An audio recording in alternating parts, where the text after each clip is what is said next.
Good morning. I would like to extend a warm welcome to President Barack Obama, Secretary of Education Arne Duncan, White House staff, school board members, county board members, Superintendent Dr. Patrick Murphy, senior staff, Principal Doris Jackson, Wakefield faculty, and of course, my fellow classmates.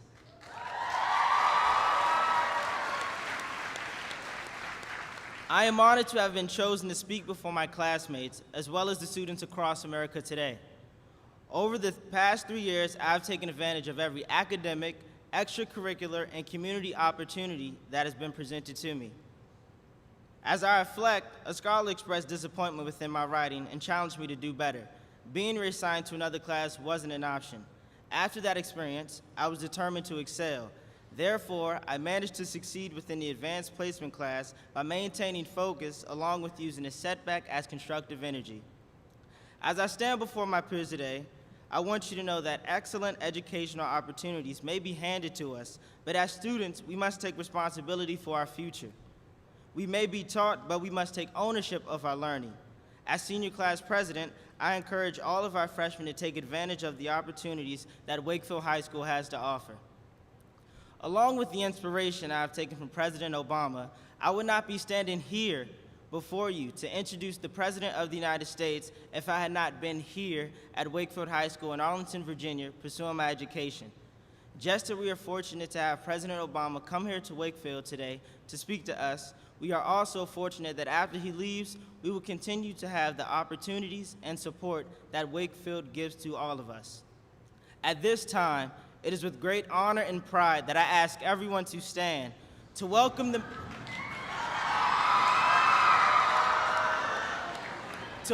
man that proved, yes, we can. Ladies and gentlemen, please join me in welcoming the President of the United States of America, Barack Obama.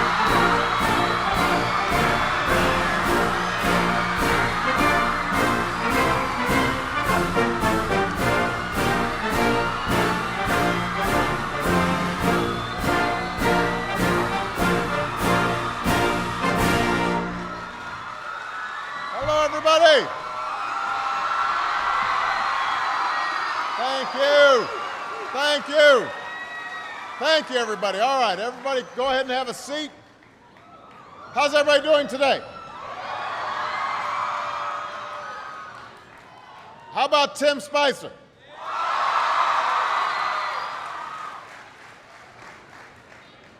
I am here with students at Wakefield High School in Arlington, Virginia, and we've got students tuning in from all across America, from kindergarten through 12th grade. And I am just so glad that all could join us today, and I want to thank Wakefield for being such an outstanding host. Give yourselves a big round of applause.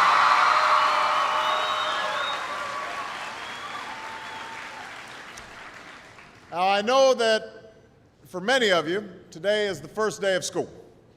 And for those of you in kindergarten or starting middle or high school, it's your first day in a new school, so it's understandable if you're a little nervous. I imagine there's some seniors out there who are feeling pretty good right now, with just one more year to go.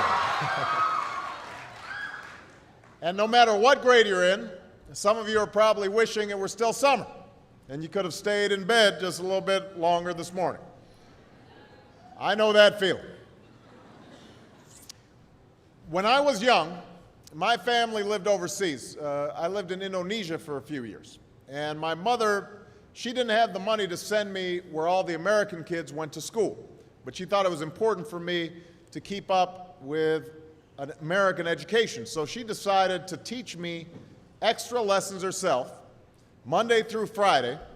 But because she had to go to work, the only time she could do it was at 4:30 in the morning. Now, as you might imagine, I wasn't too happy about getting up that early. And a lot of times I'd fall asleep right there at the kitchen table. But whenever I'd complain, my mother would just give me one of those looks and she'd say, "This is no picnic for me either, Buster."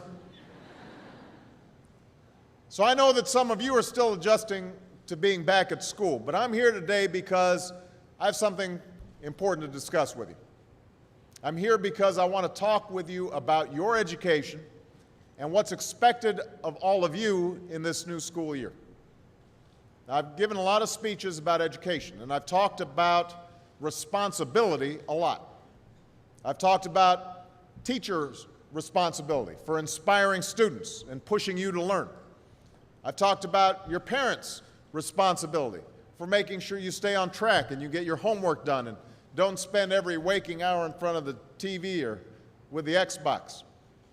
I've talked a lot about your government's responsibility for setting high standards and supporting teachers and principals and turning around schools that aren't working, where students aren't getting the opportunities that they deserve.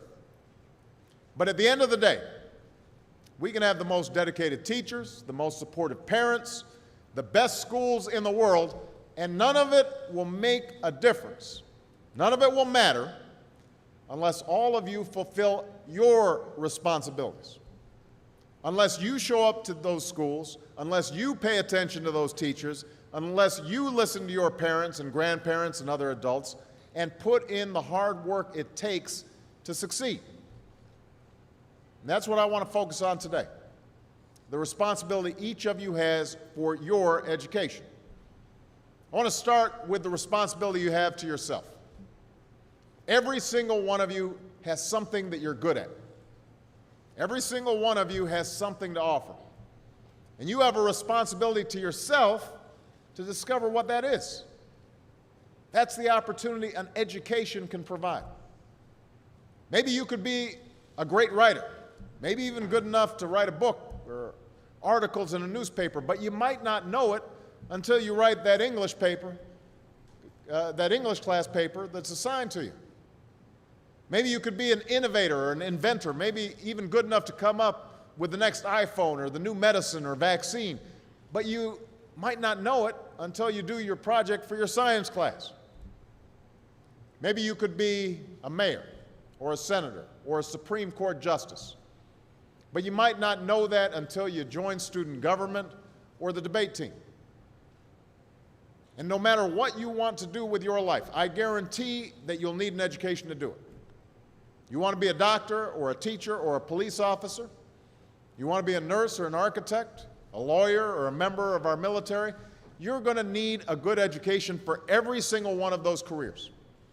You cannot drop out of school and just drop into a good job. You've got to train for it and work for it and learn for it.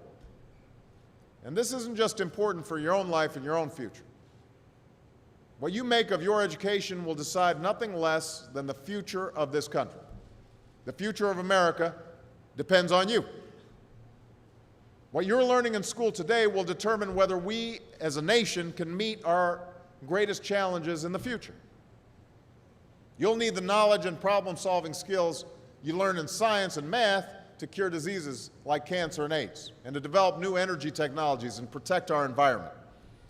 You'll need the insights and critical thinking skills you gain in history and social studies to fight poverty and homelessness, crime and discrimination, and make our nation more fair and more free. You'll need the creativity and ingenuity you develop in all your classes to build new companies that will create new jobs and boost our economy.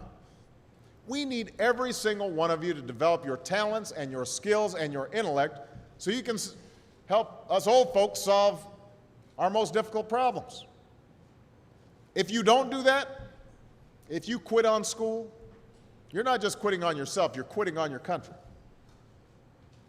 Now, I know it's not always easy to do well in school.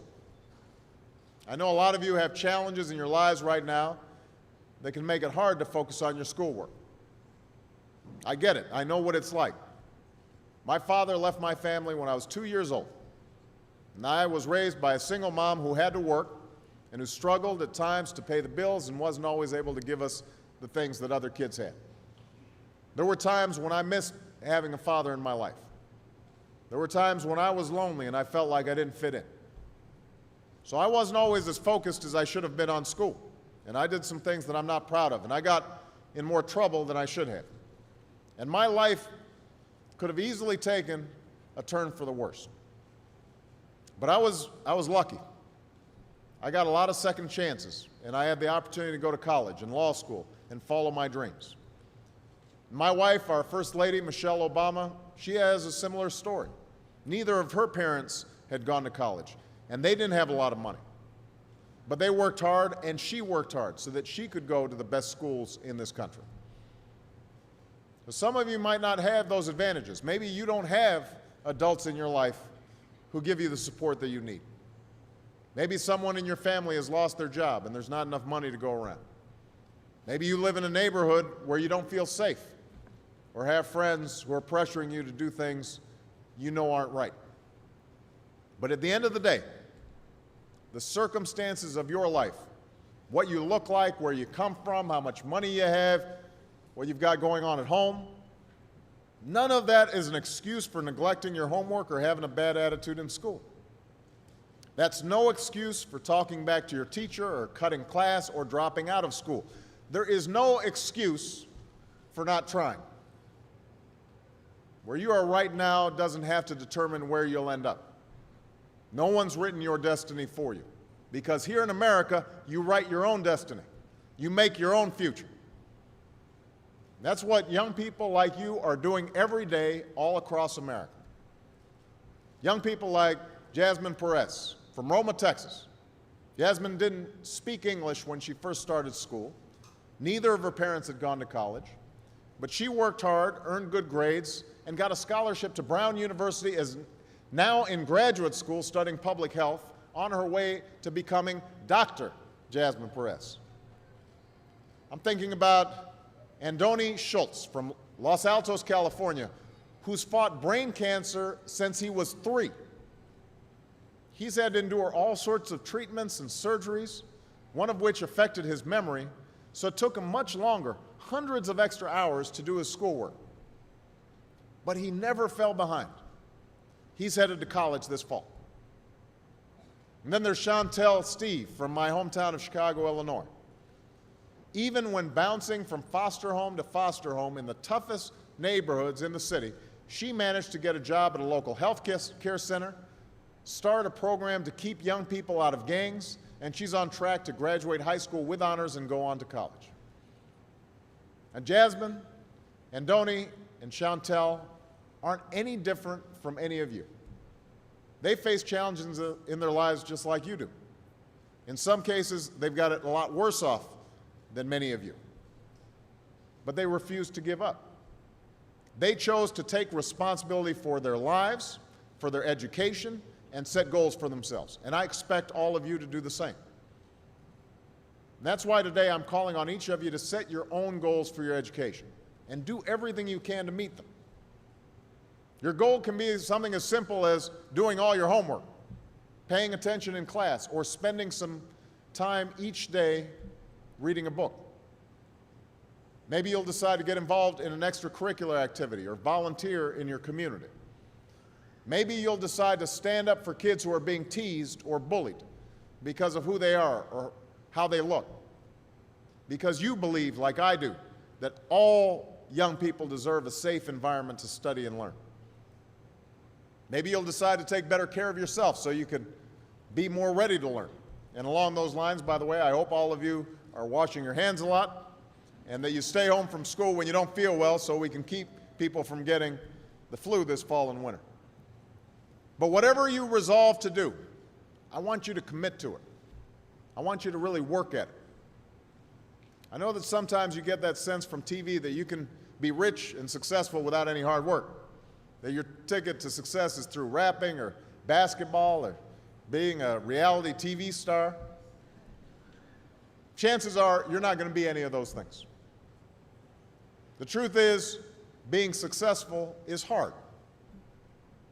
You won't love every subject that you study. You won't click with every teacher that you have.